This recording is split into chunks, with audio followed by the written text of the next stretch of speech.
Good morning, everyone. So, today we'll be seeing at deoxyribonucleic acid, that is DNA. So, under this headings, we'll be studying, that is, we'll be looking at the structure of DNA, both primary and secondary, different types of DNA, and how this DNA is getting organized in the cell into chromosomes, and finally, the functions of DNA. Okay. Before going to the structure of DNA, I'd like to repeat about nucleotide structure. So already you have studied this in chemistry of nucleotides. Okay, so what do you mean by nucleotide? So it will have sugar, base and phosphate. Nucleoside means only sugar and base, whereas nucleotide is sugar, base and phosphate. Okay, base is of two types, purines and pyrimidines. Adenine and guanine are purines, cytosine, thymine and uracil are pyrimidines. Sugar, you have ribose and deoxyribose. Ribose is present in RNA, deoxyribose is present in DNA. Okay, you can just observe the structure of ribose and deoxyribose. At carbon 2, C2, there is one oxygen less in deoxyribose. Okay. So now coming to the structure of DNA. So DNA is a polynucleotide. Okay, it has 4 deoxyribonucleotides. So it has deoxyadenylate, deoxyguanylate, deoxycytidylate and deoxythymidylate. Okay, so these are the 4 deoxyribonucleotide that is it has in it. So I told you structure of DNA should have, since it is a polynucleotide, it should have a sugar, base and phosphate group. Sugar is deoxyribose. Bases are AGCT. Okay, adenine, guanine, cytosine and thymine. These are the 4 bases that is present in DNA. Okay, so this base will come and get attached on the first carbon atom of the deoxyribose. Okay, you can observe how it is coming and getting attached. Okay, now base is getting attached on the first carbon atom. Now what this phosphate group does, it will link this with other sugar. How it does? It will join the third carbon atom of one sugar to the fifth carbon in the next sugar. Okay, this is how it is built up. Okay, base attaches on carbon 1, phosphate links third carbon of one sugar with fifth carbon of next sugar. Okay, so this is the primary structure of DNA. So first property in this primary structure is you have to write about polydeoxyribonucleotide, and it is joined by 3' 5' phosphodiester linkage. Okay, and this DNA structure will have two terminals, 5' end and 3' end. So what do you mean by 5' end? That is a number given to the carbon atom of the sugar, deoxyribose sugar. So what do you mean by 5' end is it will have a free phosphate end. Okay, it is not linked to any other nucleotide. 3' end means it will have a free hydroxyl group. Okay, third carbon atom of the deoxyribose sugar which is free, it has OH group. So that is your 5' end and 3' end. Base is present in DNA. I have told you it is AGCT. In that, A and G are purines, C and T are pyrimidines. And except these 4 major bases, there are minor bases also. They are called as methylated bases. Okay, and all these bases are present in keto-tautomeric forms, and these bases they follow an important rule called as Chargaff's rule. This already you have studied. Okay. So according to Chargaff's rule, number of adenine is equal to number of thymidine and number of guanine is equal to number of cytosine. That is, number of pyrimidines is equal to number of purines. So that is your Chargaff's rule. Okay. And based on this composition only, there are different species present. This composition, if it is similar, they follow under common species. If it is different, they fall under different categories or species. Okay. I told you minor bases, they are called as methylated bases.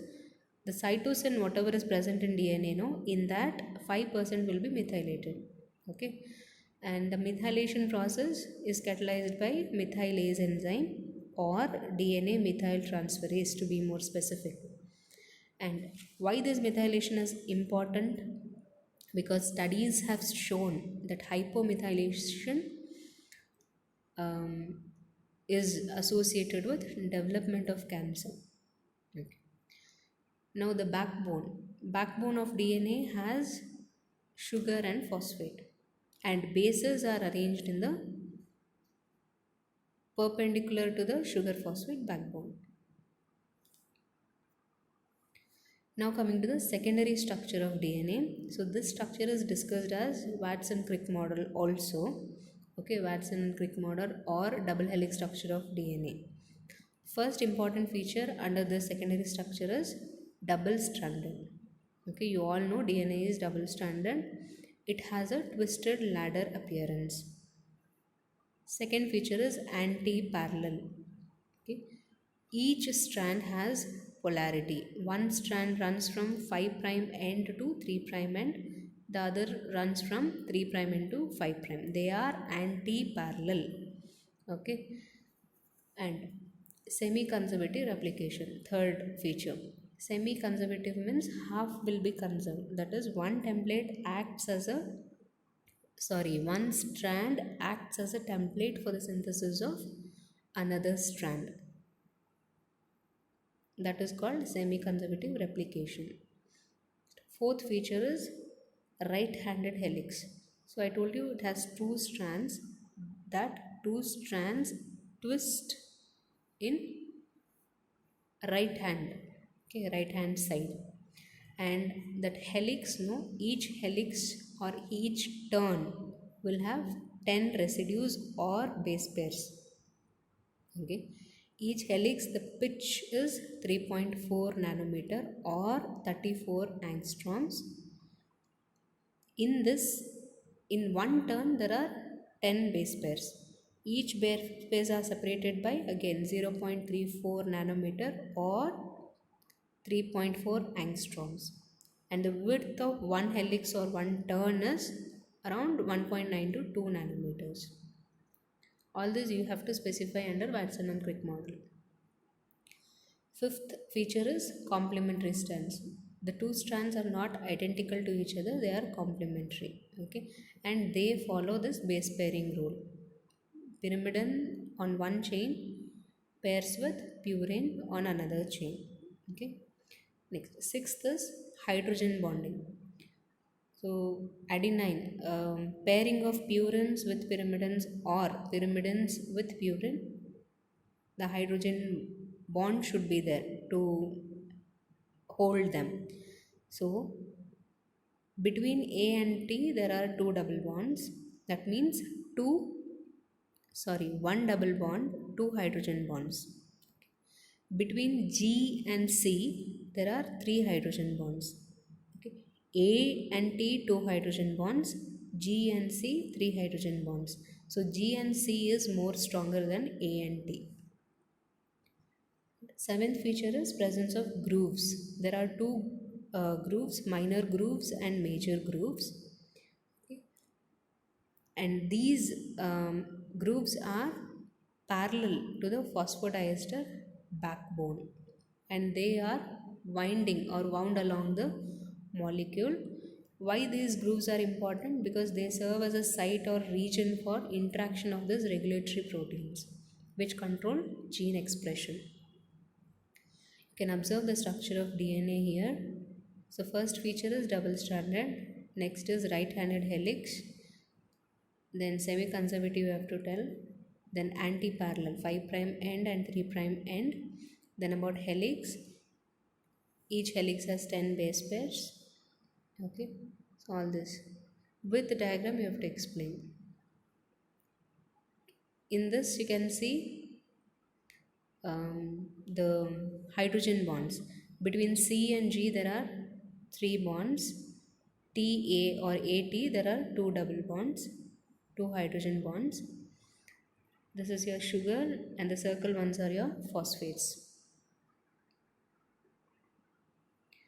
Okay.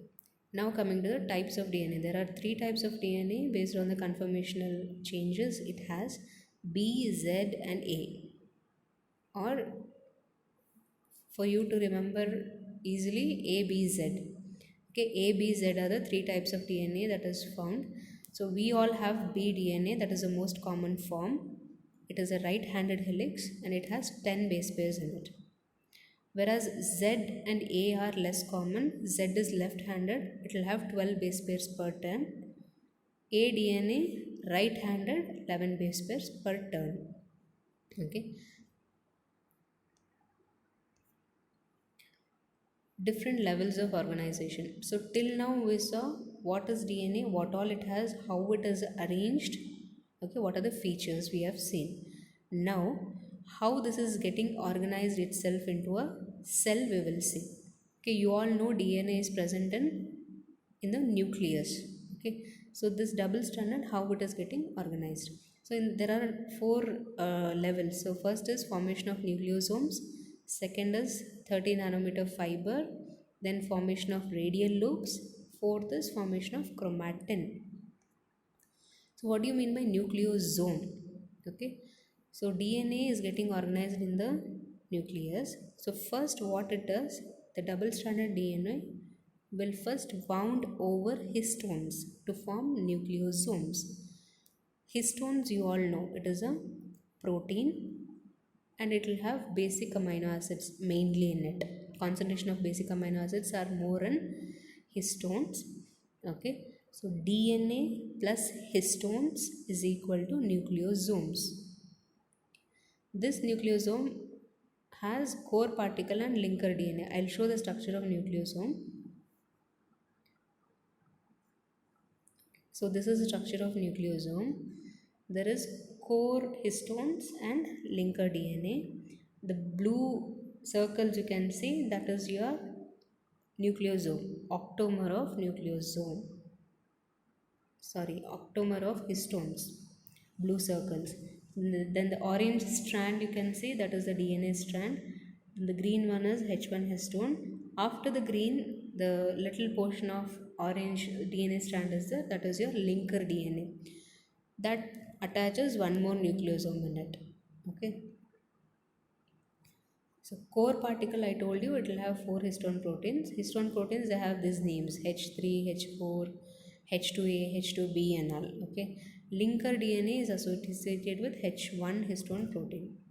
So in the structure you can see linker DNA is attached with associated with H1 and this core histones. Okay, histones I've told you already the names. There are 5 classes of histones: H1, H2A, H2B, H3 and H4. H1 is loosely associated with DNA. Core will have all the histones except H1. Okay, and other histones, they are all in equimolar concentration except this H1. And this histone synthesis stops when DNA synthesis stops. So second level of organization is formation of 30 nanometer fiber. So first level of organization, hope you all understood. That is DNA gets organized with, combines with histone to form nucleosome. Okay, histone is octamer, core histones and H1 histones are there. DNA associated with other histones is the core DNA. Linker DNA associated with H1 DNA. Okay. Second organization is 30 nanometer fiber. These are polynucleosomes that assume a shape of a coil. Okay, 30 nanometer fiber means it will have 6 nucleosome in it, and this 6 nucleosomes put together gives you a structure called as solenoid structure. Then formation of radial loops. So the name itself is telling loops. This fiber or filament will further gets organized, okay, or condensed to form loops. Okay, they are called as the loop DNA domains or radial loops. This is stabilized by scaffold protein. It is a non-histone protein. Okay.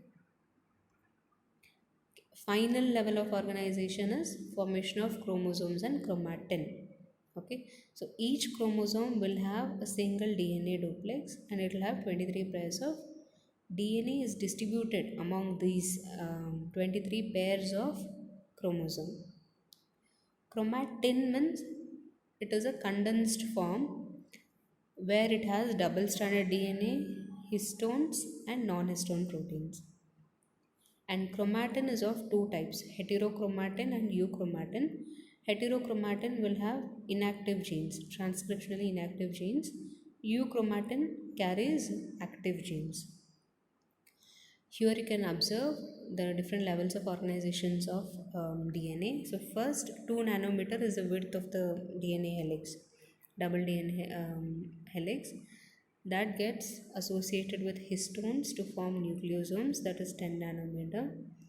Nucleosomes further get condensed to form chromatin fibril.